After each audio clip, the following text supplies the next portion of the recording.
Good afternoon बच्चों।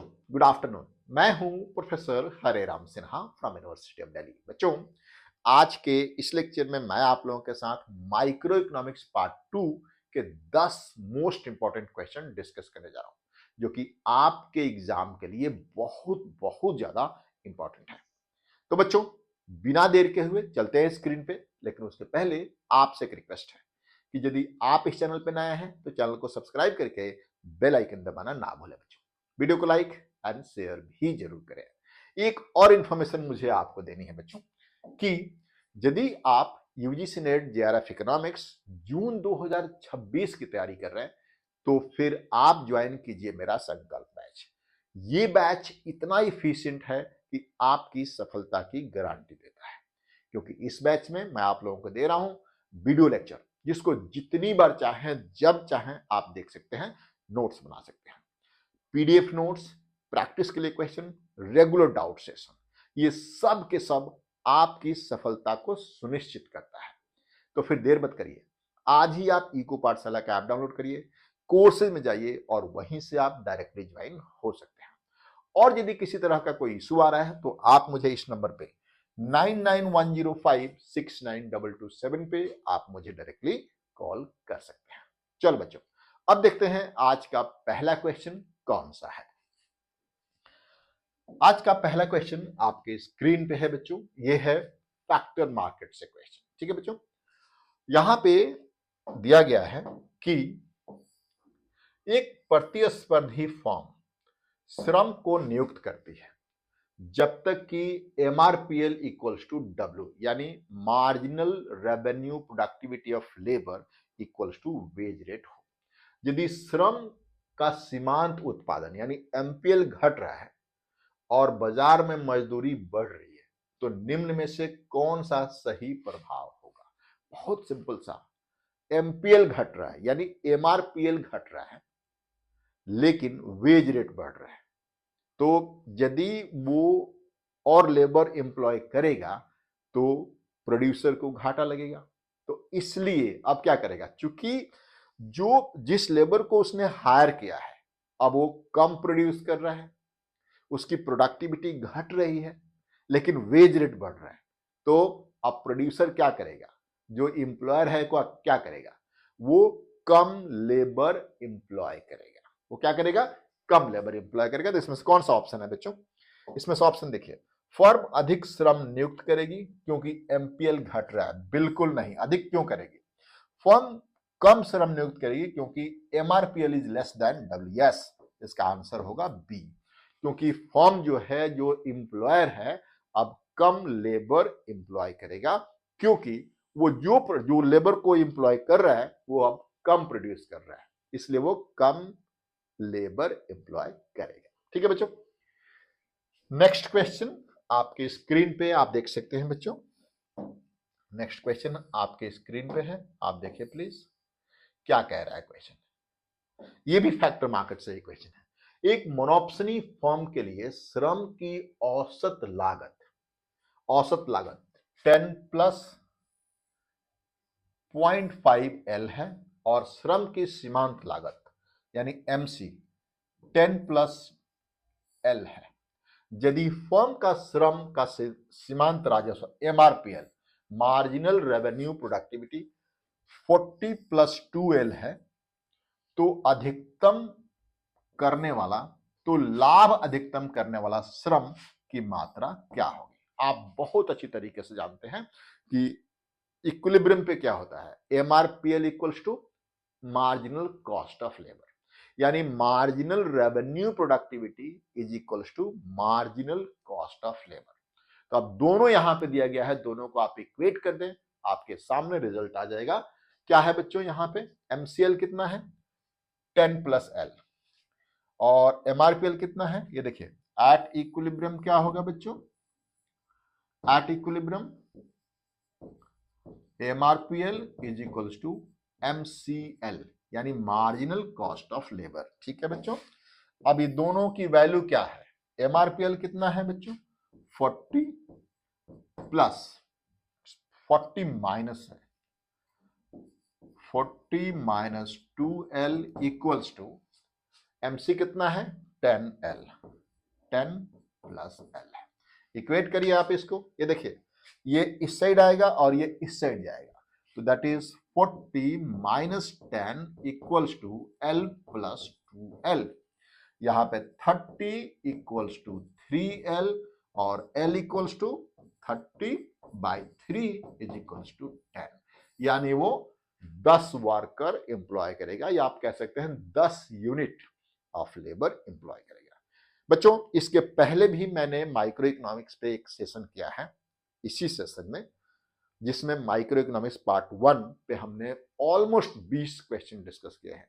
आप चाहें तो वो भी आप देख सकते हैं। ठीक है बच्चों, तो आंसर यहां पे क्या होगा, सी, L इक्वल्स टू 10, वो L इक्वल्स टू 10 यानी 10 यूनिट लेबर वो एम्प्लॉय करेगा। चलिए नेक्स्ट क्वेश्चन देखते हैं बच्चों। क्वेश्चन नंबर 3, क्वेश्चन नंबर 3 आप देख सकते हैं आपके स्क्रीन पे। ये भी फैक्टर मार्केट से ही है, ये भी फैक्टर मार्केट यानी कैपिटल मार्केट से है। वो लेबर मार्केट से था, ये कैपिटल मार्केट से है। मान लीजिए कि पूंजी का मूल्य 100, वास्तविक ब्याज दर 10% और पूंजी का मूल्यह्रास 5% है। यदि फर्म प्रतिस्पर्धी पूंजी बाजार में कार्य करती है तो पूंजी का यूजर कॉस्ट ऑफ कैपिटल क्या होगा। यूजर कॉस्ट ऑफ कैपिटल यानी जो आप कैपिटल लगा रहे हैं, जो आप पूंजी लगा रहे हैं, उसको यूज करने का कॉस्ट क्या होगा। तो दो चीजें होती हैं, जो आपने कैपिटल लगाया है उसका डेप्रिसिएशन होता है एंड उस पर आप इंटरेस्ट भी पे करते हैं। देखिए ध्यान से समझिए, मान लीजिए कि आपने मशीन खरीदने के लिए बैंक से लोन लिया, तो दो यहां पे कॉस्ट हो रहा है। एक तो है कि आप बैंक को इंटरेस्ट पे कर रहे हैं, और दूसरा जो आपने मशीन खरीदा उसका डेप्रिसिएशन भी हो रहा है। यहां पे दोनों चीजें दी गई हैं, वो दोनों मिलाकर के यूजर कॉस्ट ऑफ कैपिटल हो जाएगा। आप यहां पे देख सकते हैं रेट ऑफ इंटरेस्ट यहां पे क्या है बच्चों, रेट ऑफ इंटरेस्ट यहां पे क्या है 10% एंड डेप्रिसिएशन कितना है 5%। तो user cost of capital, user cost of capital कितना हो जाएगा बच्चों, ROI है ना, plus depreciation, plus depreciation. ROI कितना है बच्चों 5% प्लस ये कितना है 10%, रेट ऑफ इंटरेस्ट 10%, तो दोनों मिलकर कितना हो गया 15% हो गया। ये आपका यूजर कॉस्ट ऑफ कैपिटल। तो यूजर कॉस्ट ऑफ कैपिटल यहां पे 15% यूजर कॉस्ट ऑफ कैपिटल। मुझे लगता है आपको समझ में आ रहा है। नहीं समझ में आ रहा है तो मुझे कमेंट करके जरूर बताइए, और ये भी बताइए कि आपको समझ में आ रहा है। जल्दी से अभी कमेंट करिए। ठीक है बच्चों, नेक्स्ट क्वेश्चन आपकी स्क्रीन पे है बच्चों, आप देख सकते हैं आपकी स्क्रीन पे है। नेक्स्ट क्वेश्चन है, आप ये किससे है, 2x2 एक्सचेंज इकोनॉमी यानी जनरल इक्विलिब्रियम से क्वेश्चन है। ये जनरल इक्विलिब्रियम से क्वेश्चन है। दो व्यक्ति दो समान यानी 2x2 एक्सचेंज इकोनॉमी में एजवर्थ बॉक्स के किसी भी बिंदु पर दोनों उपभोक्ता अपने बजट प्रतिबंध के तहत उपयोगिता को अधिकतम कर रहे हैं, तो निम्न में से कौन सी शर्त जनरल इक्विलिब्रियम के लिए आवश्यक होगी। ये थोड़ा ज्यादा लिख दिया है आपको कंफ्यूज करने के लिए, बट सिंपल सा है कि 2x2 मॉडल में कंज्यूमर इक्विलिब्रियम या फिर आप कह सकते हैं जनरल इक्विलिब्रियम की कंडीशन क्या होती है। आपको मैंने अपने पेड कोर्सेज में भी बताया हुआ है और कई बार हमने यूट्यूब पे भी बताया हुआ है बच्चों कि जनरल इक्विलिब्रियम के केस में क्या होता है, marginal rate of substitution between X and Y of A is equals to marginal rate of substitution between X and Y of B, यानी ए कंज्यूमर है बी कंज्यूमर है, is equals to P X by P Y होता है। यही equilibrium की condition होती है, और इसी को मैंने आप लोगों को इस तरीके से भी सिखाया है एजवर्थ बॉक्स में।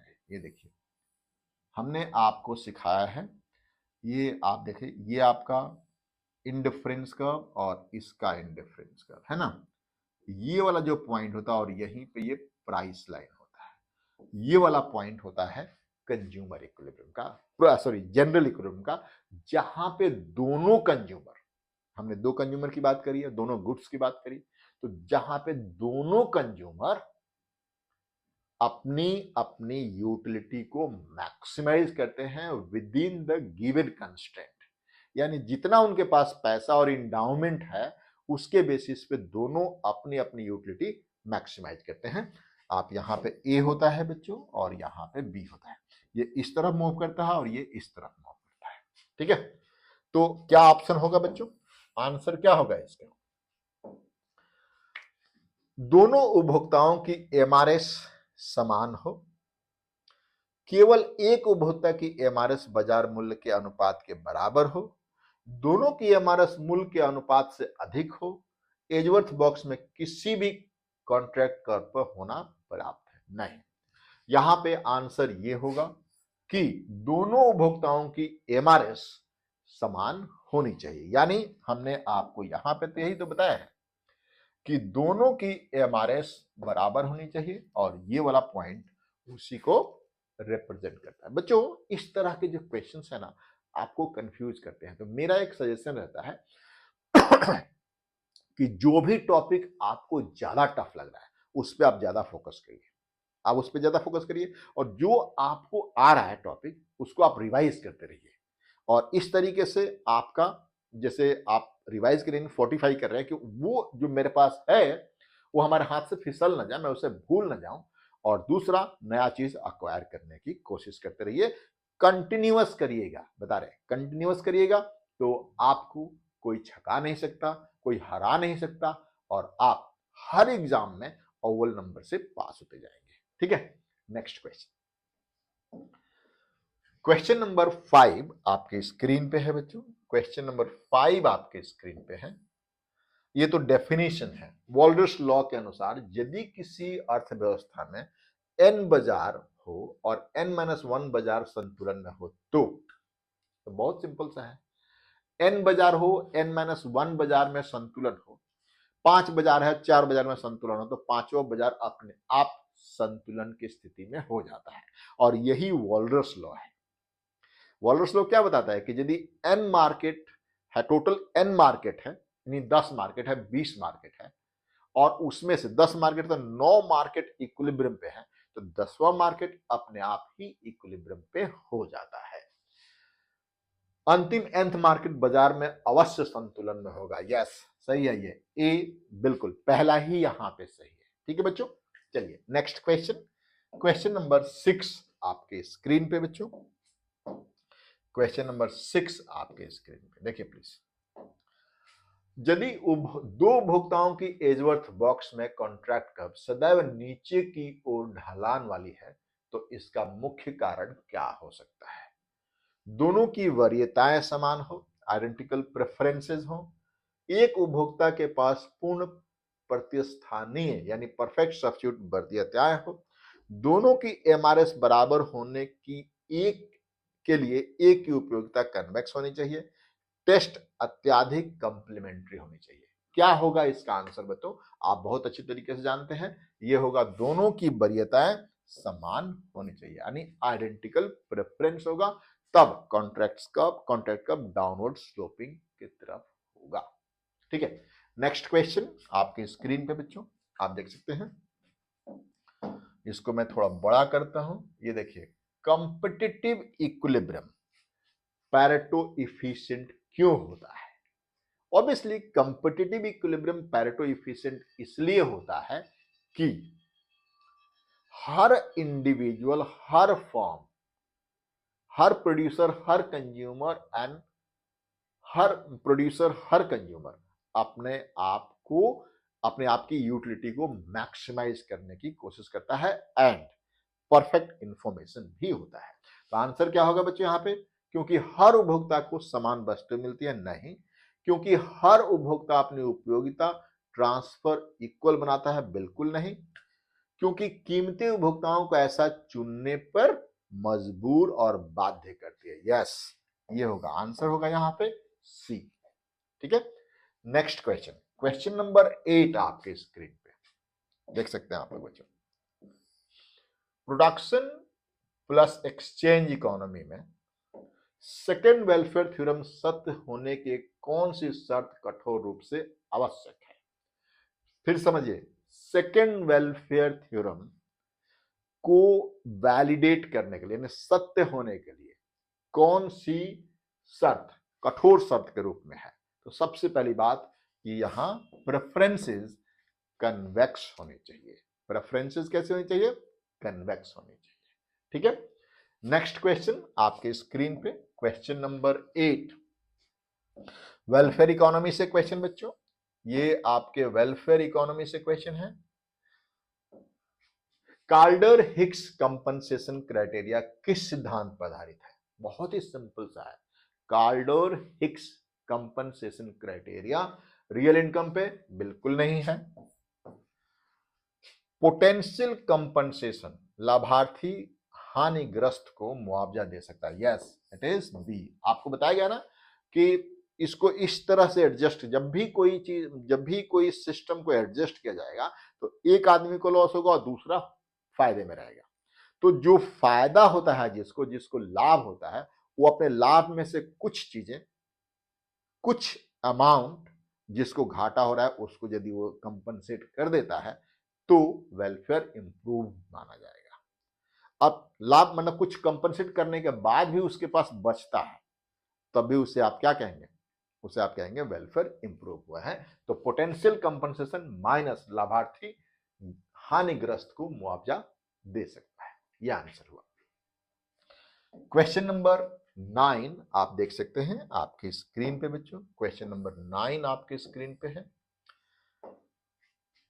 सिटोस्की पैराडॉक्स निम्न में से किस स्थिति को दर्शाता है? बता सकते हैं? पेरेटो इंप्रूवमेंट संभव नहीं, ये नहीं दर्शाता। ये कार्डर हिक्स टेस्ट पास होने के बाद भी ऑपोजिट डायरेक्शन में रिटर्न इंप्रूवमेंट टेस्ट भी पास हो जाता है। Yes, this is your answer, answer number B, answer number B. Next question, question number 10 है। आप या अगेन ये वेलफेयर इकोनॉमिक्स से ही है बच्चों। बर्गरसन सैमुअल्सन सोशल वेलफेयर फंक्शन का मुख्य उद्देश्य क्या है? बता सकते हैं? सोशल वेलफेयर फंक्शन का मुख्य उद्देश्य क्या है? इंडिविजुअल यूटिलिटी फंक्शन को जोड़कर एक ऑब्जेक्टिव सोशल वेलफेयर फंक्शन बनाना? नहीं, ये नहीं है। ठीक है, किसी भी पॉलिसी का वेलफेयर अफेक्ट कार्डिनली मेजर करना? ये भी नहीं है। वैल्यू जजमेंट को एक्सप्लिसिटली शामिल करके वेलफेयर का साइंटिफिक एनालिसिस करना? Yes, this is answer C. तो बच्चों आज के इस लेक्चर में इतना ही बच्चों, और आप मुझे बताइए कि आपको ये लेक्चर कैसा लग रहा है। शाम को मैं फिर से, अब देखिए सिस्टम क्या हो गया है, अब मैं इस टाइम मतलब 2 बजे वाले क्लास में हम आपको क्वेश्चंस करा रहे हैं और शाम वाले क्लास में हम करंट इवेंट या फिर कंसेप्चुअल चीजें आपको पढ़ा रहे हैं। तो शाम को भी जुड़िए जरूर। थैंक यू बच्चों, थैंक यू, थैंक यू।